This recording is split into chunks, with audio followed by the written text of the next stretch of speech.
Am I the asshole for not letting my colleague borrow my charger after she's kept two of mine before? At work, I usually keep a phone charger at my desk because my battery dies quickly. In the past, a colleague has borrowed my chargers and then forgotten to return them. Twice I've had to go to her desk and ask for them back, and both times they came back weeks later looking worn out. Yesterday, she came over again saying her phone was at 5% and asked to use my charger, just for a bit.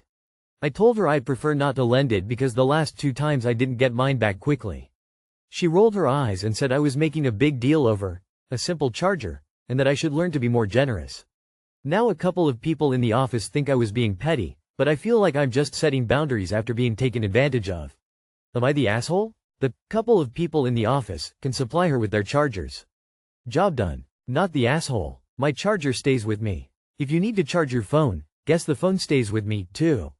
She should learn to bring her own fucking charger. She's a grown-ass adult, why is she mooching off everyone else?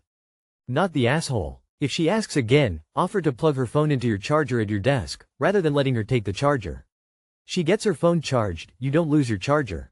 Not the asshole. Why are your other coworkers involved at all? Not the asshole. If they have an issue they can let her borrow their chargers. Am I the asshole for questioning my wife for the way she refers to our kids? My wife and I struggled with infertility for a few years and ended up adopting our first son before she got pregnant with twins through IVF. But one thing that I've noticed recently is how she always refers to our kids by separating them, as in, I'm taking son's name and the twins to the park, instead of, I'm taking the children to the park, and that's something that stood out to me even though our son never said anything about it. I don't want to feed a possible feeling of inadequacy. I could have said the same thing if our first son was our biological child as well. So I talked to my wife about it. We were at home, it was just the two of us. To my surprise, she took it as if I was suggesting she treats them differently and that the adoption might have influenced her, which I know it's not the case. We both treat them exactly the same. I was just suggesting she was careful with how she phrases this, more as a precaution. But now I feel like I could have been an asshole over something that might be nothing. I get your point, but I think you might be overreacting just a titch. I was the only girl, so with my parents, it was, I'm taking Angle and the boys to the lake, or something to that effect. It didn't make me think I was being treated differently, for what it's worth. Nah, I'm a twin mom and I think it's more of a twin thing. It's just natural to say, the twins. I often say, I am taking X and the twins with me, referring to my older child separately. Don't really know why. Woman shrugging. She's probably just saying the twins like my mom said. The girls, if there was one boy and it made sense to say his name and then, the girls, because it's simply faster than saying each name. I mean, I guess she could say I am taking the kids to the park, but if she's used to referring to the twins as a set, it makes sense that she would continue to do so out of habit.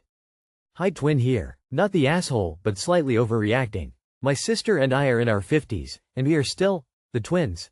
It's still often annoying, and we did go through a period when we were much younger when we struggled with being individuals, but I don't know that it was much different than others who were called the boys, or the girls. If they are dressed alike, put in all the same activities, same classes, etc., stop doing that. Make sure they have every opportunity to develop individually and independently. One may like dance and the other might like soccer or something, and encourage that. If they truly like the same things, great. If not, great. It's good that you're paying attention, though. Not the asshole. I would be more concerned that it would fuel a sense of insecurity between your twins. There are lots of twins and triplets in my extended family, and I've heard the older ones voice the sense that they never felt like individuals growing up. They were always just the twins, or the triplets. It's never a bad thing to worry about your kids. Not the asshole. No assholes here. I think as they're different ages she may be used to doing different things with them. If she said, I'm taking our adopted son and our twins to the park, that would be an issue. But maybe as the twins grow up everyone could let them have their own separate identity rather than being the twins. I don't think anyone is doing anything wrong right now, just maybe be a little more thoughtful. Am I the asshole for getting a dog and their owner removed from a fast food restaurant? I was having lunch today and a lady walks in with a 100+ lb long-haired dog that I believe was a Tibetan Mastiff, not a service animal. She bypassed the counter and chose to sit right at a table next to me while her partner, I assume, ordered food. Pretty sure she did that to avoid them seeing her, because the place has a strict no dogs inside allowed policy. I had just gotten my food and left it on the table to refill my drink. Upon returning, I noticed her dog's hair floating on not only my table, but also one got on my fries. I politely said to her, I'm a dog person myself, but your dog is shedding onto my table, food, and I'd appreciate if you'd sit outside or at least move to a different section. She immediately became defensive, saying she was a paying customer and if I didn't like it I could move. We went back and forth for a few minutes, before I finally gave up trying to be rational and alerted a worker to the situation. She was promptly asked to leave but not before calling me every name in the book and accusing me of hating animals. Mind you, my own dog was in my car with the AC on while I ate for a quick 10 minutes. I told a few friends what happened, and they are mixed on whether I should have just switched tables versus causing a scene. I'm sorry, but having a long-haired dog shedding hair around food is incredibly unsanitary, hence why the rules exist to begin with.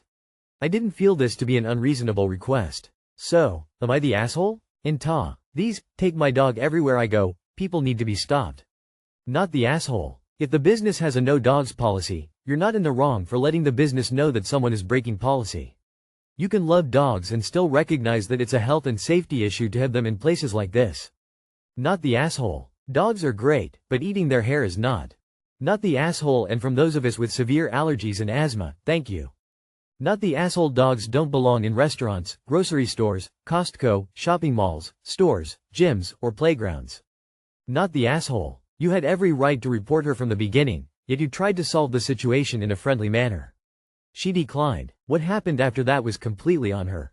Am I the asshole for using professional language on an email I sent on behalf of my husband? My 30th husband, 43M, accepted a new job, and as part of that job he needed to sign a consent form to send to his new employer so they could complete some type of background check or related thing. He tried to send this email a few times and it would not go through. He asked me if I would send it and I said I would. So I drafted the following pasted email. Attached here too, please find the executed consent form for my husband. Thank you, my name. I CC'd my husband on the email because he asked me to. 30 minutes go by and I get a text from him, OMG. What kind of overkill email was that? Person facepalming. This was yesterday, so today I am at work and I get another series of texts from him where he says essentially that he is completely embarrassed by me. That my email was inappropriate to send to his new employer. He said that he wants to retire from this job and my language was some kind of Tom Clancy book out of colonial times. He said I overcomplicated it tenfold and this is why he never asks me for help. He said every time I am involved I try to sabotage him and he regrets it. Update. When he asked me to send the PDF we were on the phone and I read to him what I was typing and asked if it sounded okay and he said yes.